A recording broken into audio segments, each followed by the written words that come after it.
SEO ini walaupun masih dalam keluarga digital marketing, pekerjaannya itu sama sekali berbeda dengan yang sebelumnya.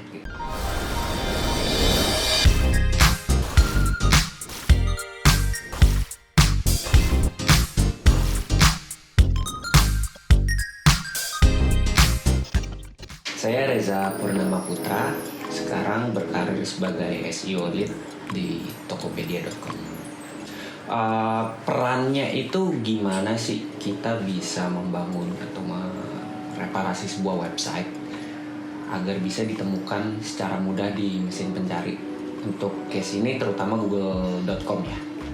Secara umum SEO itu bekerja bagaimana kita bisa memanage sebuah website agar memenuhi standar tertentu, dalam hal ini standar mesin pencari. Nah, banyak juga nih tantangannya, kayak bagaimana kita bisa mengejar teknologi-teknologi terbaru, terutama yang berhubungan dengan mesin pencari dan mengimplementasikan di website. Keterampilan utama sih kita mengerti tentang teknologi ya, terutama dalam pemrograman dan infrastruktur itu wajib banget diketahui. Uniknya di dunia SEO ini sejalan juga kita mesti mengetahui tentang konten, kualitas konten. Jadi agak unik nih antara dunia IT, digital gitu, pemrograman dan berbagai macam teknologi, dan di satu sisi juga kita mesti mengerti tentang konten. Tantangannya itu karena zaman udah serba digital dan udah berkembang sangat cepat ya. Teknologi itu gerak dan update itu waktunya tuh sangat-sangat cepat. Ya mirip-mirip handphone lah. Setahun sekali keluar seri terbaru, begitu pula dengan SEO gitu. Di tahun ini ada teknologi apa, mungkin 6 bulan bahkan 1 tahun ke depan itu udah ada teknologi yang baru banget. Nah itu apalagi kita bekerjanya ini banyak dengan Google Search Engine ya. Google juga banyak rilis fitur-fitur terbaru dan kita mesti mengenali itu atau mempelajari itu dengan cepat, bagaimana cara mengimplementasikan di situs yang kita kelola. Kalau gelar khusus enggak sih ya. Apa perlu misalnya lulusan dari teknik, lulusan dari jurusan-jurusan tertentu, enggak sih sebenarnya. Tapi yang pasti harus digarisbawahi, kita cukup memahami bagaimana cara code bekerja dan bagaimana cara search engine bekerja. Saya rasa sih berbagai macam latar belakang pun bisa melakoni pekerjaan ini. Sebenarnya dulu di tahun 2007 ya, waktu saya masih SMA, emang punya ketertarikan khusus di bidang IT.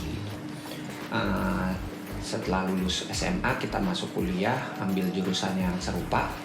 Saya ngambil sistem informasi di BINUS. Nah cuman saya merasa nggak puas gitu. Lulusan-lulusan programmer kan ada banyak banget ya di Indonesia gitu. Tentu persaingannya juga sangat ketat. Di waktu yang bersamaan juga saya ngelihat pada saat itu kan baru booming ya website semua orang bikin website, semua banyak banget startup apa e-commerce bertumbuhan di Indonesia. Jadi tenaga web developer itu sangat diperlukan pada saat itu dan rata-rata gajinya juga oke. Nah, tapi saya memiliki kelemahan gitu. Coding itu nilai programming saya hancur berantakan. Walaupun saya ngerti gitu coding ini cara kerjanya kayak gimana, tapi kalau suruh code ngedevelop sesuatu saya nggak bisa gitu. Nah tapi saya berpikir kalau website udah jadi, siapa yang ngunjungin gitu. Nah pada saat itu saya akhirnya hampir nyerah gitu. Googling ternyata ada yang namanya baru booming, mungkin waktu itu belum namanya digital marketing ya, kayak ads, waktu itu SEO belum banyak di Indonesia yang ngebahas itu. Ya udah saya coba dalami dari tahun 2007-an itu, 2007-2008, dan ternyata sampai sekarang malah dibutuhkan banget gitu. Padahal saya juga udah mikir visioner, pasti di masa depan yang namanya SEO atau apapun digital marketing itu bakal booming, karena saya hidup di masa orang-orang lagi pada bikin website terus kan, bikin website, belajar desain website kan. Cuman mungkin nggak banyak orang yang berpikir bagaimana mendatangkan traffic ke websitenya itu. gitu. Jadi saya pikir ini kayak tepat nih mulai belajar nih. Ya alhamdulillah di tahun 2020-an ternyata demand-nya tinggi banget ya di pasar tentang digital marketing itu sendiri. Kenapa saya bahagia di pekerjaan SEO ini? Karena saya kan walaupun nggak bisa nge-develop gitu, tapi saya ada kecintaan di dunia IT gitu, melihat teknologi terbaru gitu, melihat function website bisa aneh-aneh, itu senang aja gitu. Nah ditambah kita bisa ngedatengin traffic itu dengan cara yang sangat organik ya, nggak berbayar, hanya dengan nge-tweaking website itu, dan ada beberapa fundamental gimana cara kita memanage konten dan kata kunci hingga bisa mendatangkan traffic yang bagus gitu. Nah menurut saya itu sebuah seni yang puas gitu, bisa orang rame tanpa kita ngeluarin duit tuh puas, ada perasaan puas gitu ngeliatnya.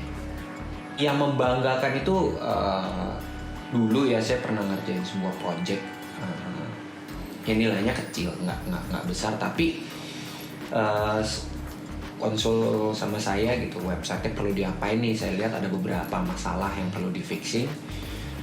Setelah beberapa touch kecil dalam jangka waktu 3 bulan itu trafficnya naik hampir ratusan persen gitu, naik ratusan persen, disusul sama omset dan order di website itu juga meningkat gitu.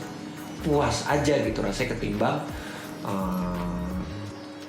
saya menyarankan pasang iklan sana sini gitu kan, which is itu perlu keluar duit, tapi customer masuk kan wajar. Nah tapi di sisi ini saya bisa datengin traffic di website klien saya itu hampir nggak bayar ya, walaupun bayarnya bayar ke saya sebagai jasa konsultasi, tapi ngelihat wajahnya puas, wah makasih banget mas, ini kita ketolong, tuh puas banget rasanya, jadi bangga gitu bisa membantu orang kan. Momen terendah, nah kembali ke cerita saya yang di awal itu, di saat orang belajar banyak ya soal pemrograman, itu saya keluar jalur gitu, gimana cara datengin traffic. Bahkan waktu zaman kuliah dulu, yang nggak diakui aja saya gitu, kayak Pak ini website kalau dibikin gimana cara datengin trafficnya gitu. Saya diomelin, katanya jangan bantah kamu gitu, katanya. Itu yang pertama. Yang kedua, saya dibilang katanya gagal lah segala macem karena nilai kuliah saya amburadul kan ya. Yang nggak sesuai yang saya cari, karena saya tujuan ngambil jurusan sistem informasi itu salah satunya itu ada e-business, e-commerce gitu. Saya kan pengen belajar gimana caranya pemasaran secara digital. Ternyata itu sangat berbanding terbalik. Kalau mereka fokus gimana bikin website gitu, nggak ada gitu belajar digital marketing yang saya harapkan gitu, kayak belajar CTR, CVR, kayak belajar session, bounce rate, dan nggak ada. Itu benar-benar saya belajar dari googling aja, baca-baca sendiri gitu.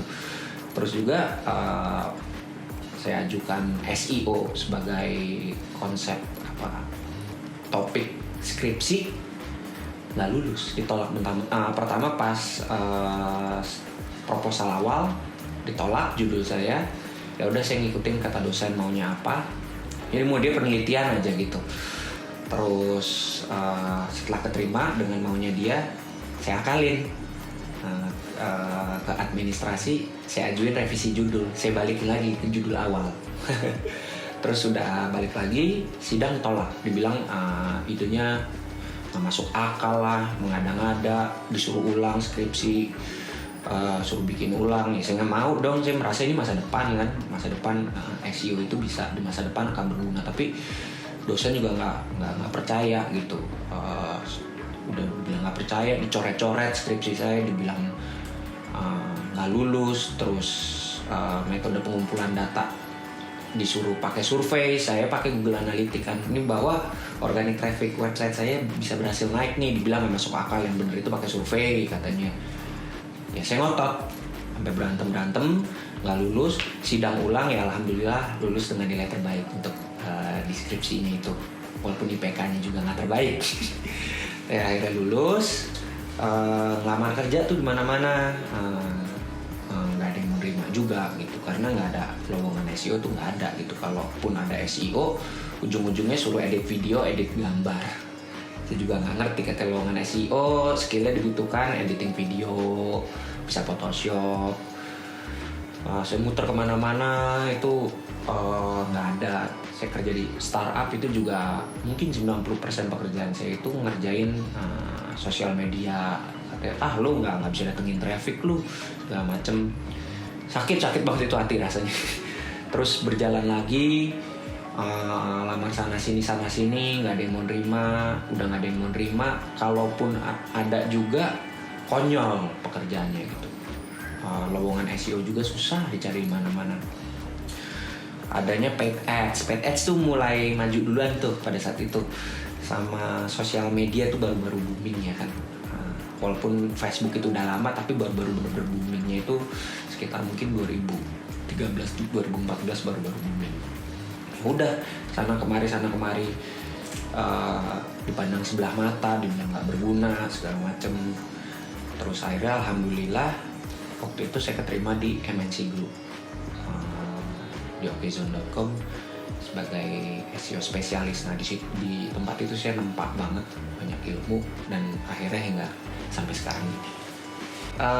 SEO itu menurut saya pribadi ya 50% itu technical dan konten, dan 50% lagi adalah seni berbicara.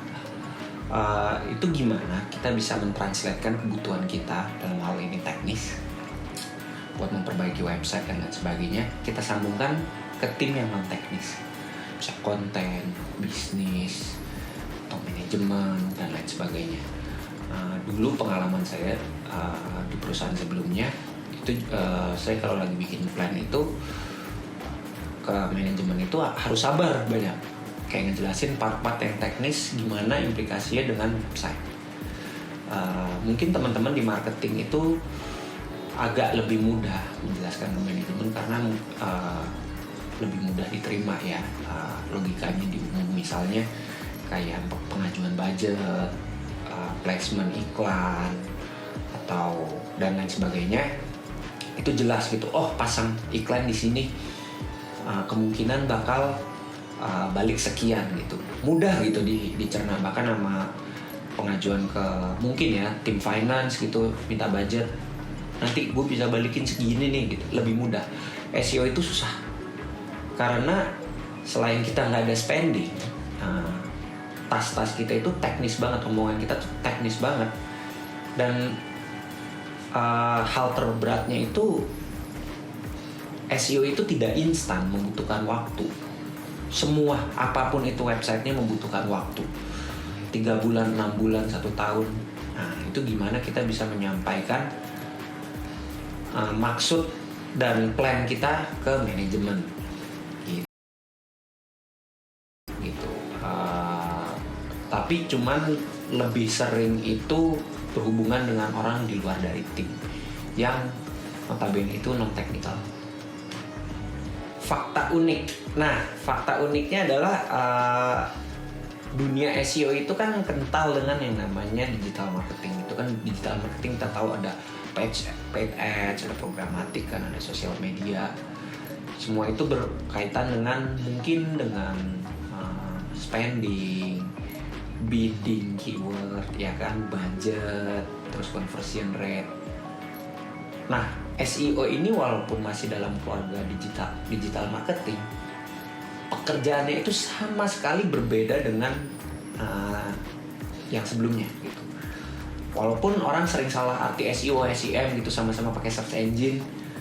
Ketika kata kunci apa keluar, nanti itu kita bidding kan. SEO resultnya mirip gitu, ada, cuman dia agak di bawah ya, karena di atas itu untuk ads, kalau SEO agak di bawah. Fakta uniknya pekerjaan kita itu mayoritas tuh sama tim teknis. Untuk SEO zaman sekarang ya beda. SEO mungkin 10 tahun yang lalu itu kita banyak main backlink, main trik-trik biar cepat ngerank gitu. Cuman kan Google update udah ya mungkin udah mirip manusia kali ya cara berpikirnya.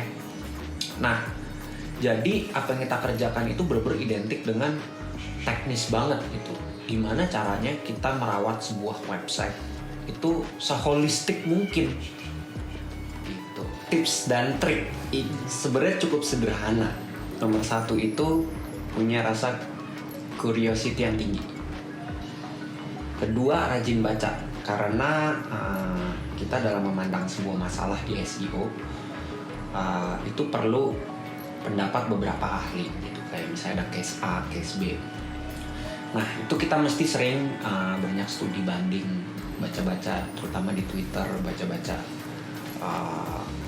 statement dari search advocate Google, dia punya statement apa, terus pengumuman dari Google, dia update algoritma apa, terus juga banyak baca misalnya dari SEO Roundtable, Search Engine Journal, itu sering kita baca kalau bisa apa sih yang lagi happening sekarang gitu. Karena kita kan di sini bekerja kejar-kejaran sama waktu dan teknologi gitu. Boleh jadi apa yang saya pelajari tahun lalu, 2 tahun lalu gitu, dan terbukti sukses, belum tentu sekarang itu sama-sama bisa sukses trik itu. Jadi kita mesti sering-sering membaca dan menyimpulkan bahwa membuat sebuah case bahwa kalau kita pakai trik ini itu berhasil pada masa lalu ataupun berhasil di market tertentu. Jadi kita nggak bisa pakai approach itu untuk case-case yang lain. Nah, makanya di sini saya menyimpulkan gimana caranya bekerja secara holistik SEO gitu. Jadi kita nggak terkotak-kotak dengan Google update lah, algoritma update, atau teknologi terbaru ini itu yang akhirnya menggilas traffic kita. Setiap ada Google update orang kan panik tuh, wah gila traffic gue jatuh segala macam. Nah, tapi kalau kita bekerja secara holistik, ini konsep yang saya kembangin sendiri sih. Kita bisa bekerja secara lurus, memikirkan semua aspek dari hulu ke hilir, sehingga setiap ada update kayak gimana pun ya insya Allah nggak kehantam websitenya gitu. Makanya harus sering-sering baca dan up to date gitu tentang teknologi apa, statement terbaru gitu. Ya intinya bekerja secara white hat aja lah. Kalau mau kerja jadi SEO ya kita mesti ada komitmen dulu. Mau nggak mau, suka nggak suka, ngerti coding. Di sini bukan belajar coding, ngerti gitu tentang JavaScript, PHP, HTML dasar. Minimal kita paham cara kerjanya kayak gimana, fungsinya itu kayak gimana. Nggak perlu sampai bisa coding. Karena banyak juga teman-teman yang latar belakangnya ternyata dari SEO writer bisa gitu. Jadi rajin membaca, rajin belajar aja sih gitu. Karena kan again SEO itu kita berdekatan dengan teknologi yang dimana perkembangannya itu di zaman sekarang itu luar biasa cepat. Kalau teman-teman di sini malas membaca atau suka terlena dengan kesuksesan masa lalu gitu, banyak loh teman-teman SEO yang terlena sama kesuksesan masa lalu gitu, kayak dulu dia pernah berhasil dengan cara apa gitu sampai sekarang pertahankan terus. Oh ini paling benar, nggak bisa gitu. Ya zaman dulu juga waktu saya masih sekolah, RAM 1 giga aja tuh cuman orang kaya yang punya gitu. Gila komputernya RAM-nya 1 giga. Sekarang handphone aja RAM-nya 8 giga kan. Berarti kan berubah, itu semua berubah. Sama seperti SEO. Dulu dengan diapain aja juga udah bisa nge-rank dan bagus. Sekarang butuh ekstra. Nggak cuman teknologinya bagus, tapi mungkin approach kontennya, apa relevansi kontennya, atau mungkin konteksnya yang kita aiming itu kayak gimana. Itu banyak banget hal-hal yang perlu diperhatikan. Makanya nggak bisa kita memiliki pola pikir, oh terbukti udah ada teorinya kayak gini. Enggak, itu kan pekerjaan yang teoritis gitu. Kalau SEO itu lebih ke bagaimana imajinasi kita bekerja, bagaimana otak kanan dan otak kiri bekerja secara bersamaan gitu, menyelesaikan berbagai macam kasus. Jadi purely rajin membaca dan open minded.